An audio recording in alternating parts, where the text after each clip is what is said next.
Hello bachcho, let's read out the question first. A uniform rod of length L and mass m is swinging freely about a horizontal axis passing through its end. Its maximum angular speed is omega. Its center of mass rises to a maximum height of.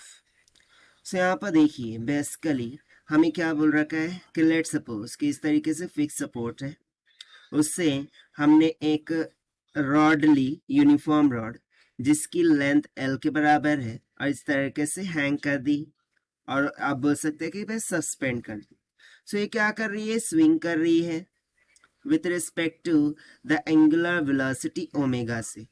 So obviously ये जो angle बन रहा होगा उसको हम मान लेते हैं कि वह इनिशियल पोजीशन से उसका जो एंगल है वो थीटा के बराबर बन रहा है।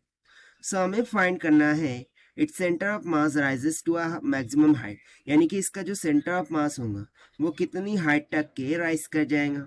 तो चलिए स्टार्ट करते हैं सोल्यूशन से, but before of its let's talk about the key concept which we are going to use here for this question. So यहाँ पर हम यूज करने वाले हैं कंजर्वेशन ऑफ एनर्जी के कॉन्सेप्ट का, क्योंकि देखिए जो भी काइनेटिक एनर्जी है वो बेसिकली किस में कन्वर्ट हो रही है, पोटेंशियल एनर्जी में। सो सिंपली हम बोल सकते हैं कि kinetic energy will become equals to the potential energy. So change in energy will going to be equals to 0. Energy क्या हो जाएंगी, कंजर्व हो जाएंगी ना। यहाँ पर जो काइनेटिक एनर्जी है वो basically in terms of angular velocity है, दैट इज ओमेगा, राइट, जो कि हमें बेसिकली मैक्सिमम एंगुलर स्पीड दे रखा है।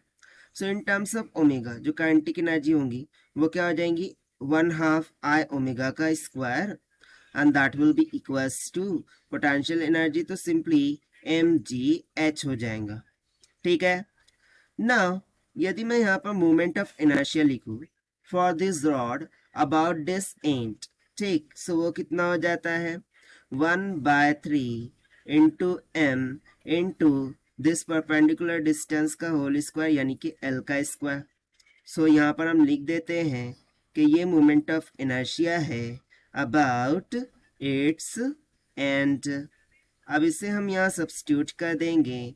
सो फर्दर हमें क्या मिल जाएगा कि 1/2 इंटू 1/3 m l का square into omega square, this will be equals to mgh।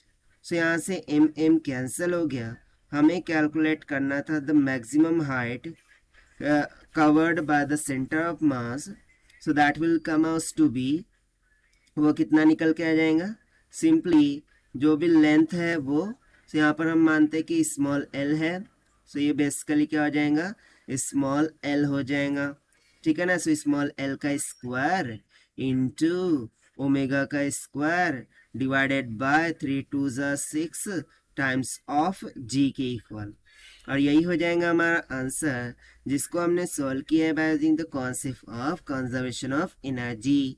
Now let us take the option. So option D will become correct.